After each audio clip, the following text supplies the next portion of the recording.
You know that friend who's always telling you to just think positive when your life is falling apart? Well, science has some bad news for them. And you. Positive thinking isn't just useless in many situations, it can actually make your problems worse. That toxic positivity you've been force-feeding yourself, it might be the very thing keeping you stuck. Here's what no one tells you about positive thinking. It can be a form of psychological self-sabotage. NYU researcher Gabrielle Oettingen studied people who fantasized about achieving their goals versus those who focused on obstacles. The positive thinkers consistently performed worse, earned less money, and were less likely to recover from surgery.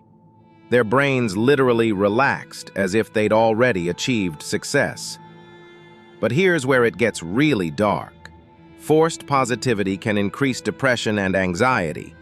When you tell someone who's genuinely struggling to look on the bright side, you're essentially invalidating their reality. Barbara Ehrenreich, who researched this extensively, found that positive thinking culture creates shame around normal human emotions like sadness, anger, and fear. The self-help industry has weaponized optimism into a billion-dollar lie. They tell you that if you're not happy, it's your fault for not thinking positively enough. Can't pay rent? You're not manifesting hard enough. Got fired? You didn't visualize success correctly. This puts the burden of systemic problems entirely on individual mindset, which is not just wrong, it's cruel.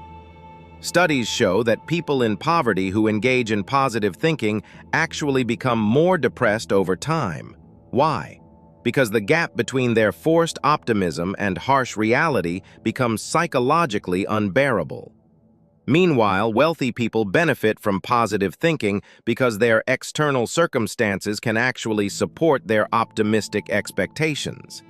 Even worse, positive thinking can make you ignore real warning signs. That nagging feeling that your relationship is toxic, think positive.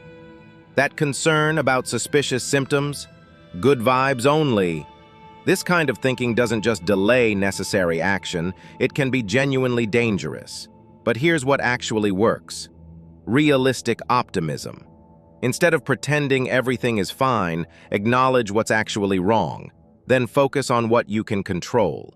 Replace "everything happens for a reason" with "I can find meaning in how I respond to this." Swap "good vibes only" for "all emotions are valid and temporary." The most resilient people aren't the most positive. They're the most realistic. They feel their feelings fully, then channel that energy into productive action. They don't deny problems, they face them head-on with both hope and pragmatism. Your struggles are real, your negative emotions are valid, and pretending otherwise isn't strength, it's avoidance. True mental health isn't about maintaining constant positivity.